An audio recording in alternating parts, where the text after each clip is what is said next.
Alright, let's start off with some good news before we get into the injury news. First off, Jalen Smith signs with the Packers. This happened because head coach of the Packers, Matt LaFleur, coached Jalen when they were at Notre Dame. And he feels confident Jalen Smith will be good in the Packers scheme. And I can tell you from a Cowboys fan perspective, Jalen Smith will be good in the scheme if you don't ask him to do a whole lot. If you ask him to just be a rotational piece, increase as you go along, but you don't ask him to do everything, he'll be very good. If you ask him to do everything, he's not going to be very good. That's just the way it is.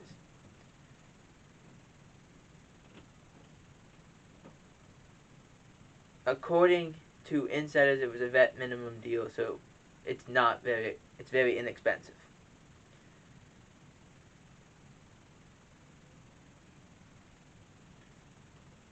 The Buc Place Carlton Davis on a short-term IR. He's at least out for three weeks, but it's more of a 4 to 6 week time limit with a quad injury. This happened in the game against New England. He had a hamstring injury on a punt. He was on the punt team and he had a hamstring injury early in the week, which I still don't understand why he was on the punt team if he has a hamstring injury. It doesn't seem to help you. He ends up going down, grabbing the front of his leg. If you don't understand, the hamstring's in the back, your quad's in the front. So at first I thought he ruptured his quad. He did not. He ended up just injuring it. So he's out for about a span of 4 to 6 weeks. Packers edge rusher suffered a non-contact injury.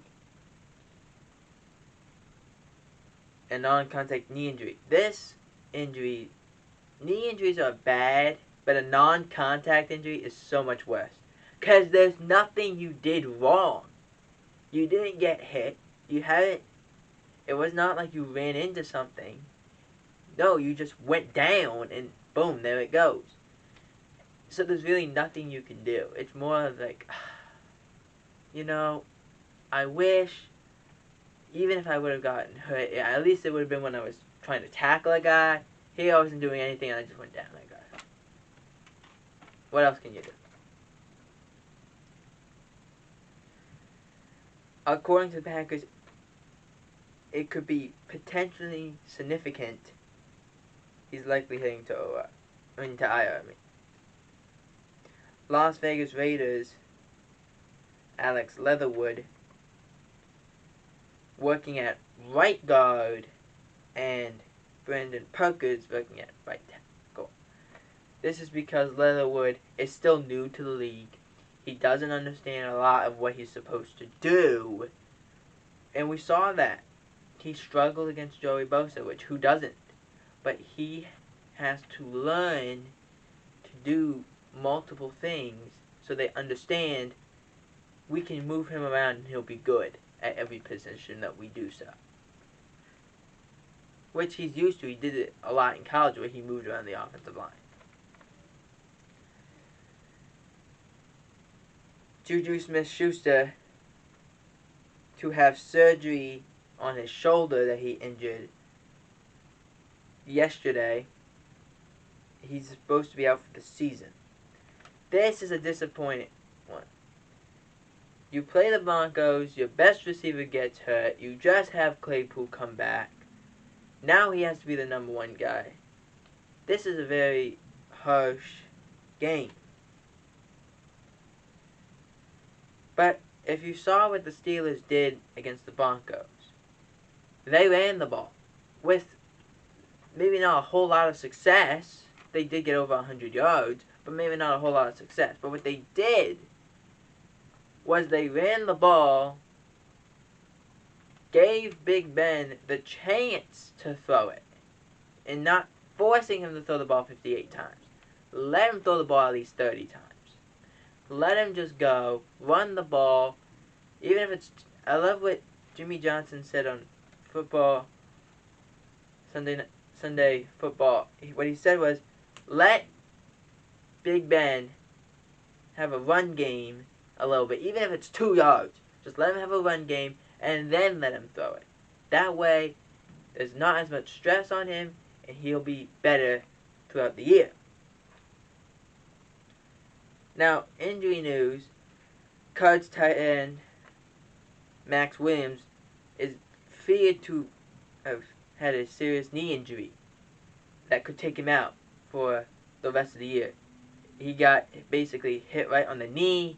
It didn't take him very long to get really out of the game. Saquon Barkley suffered a low ankle injury, a low ankle sprain.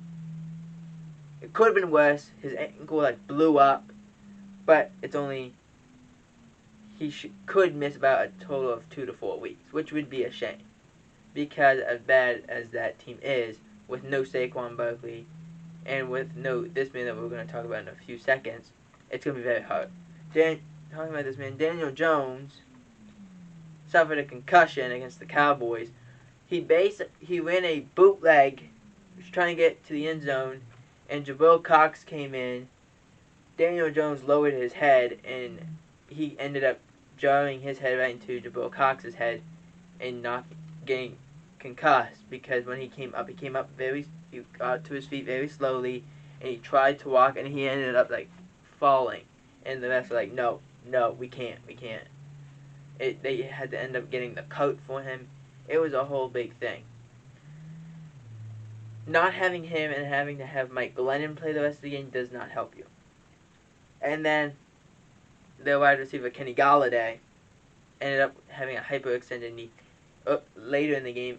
Tried to come back, was very much in discomfort, could not finish the game, so he was ruled out of the game. So if you're a Giants fan, 3 big names, also without Sterling Shepard.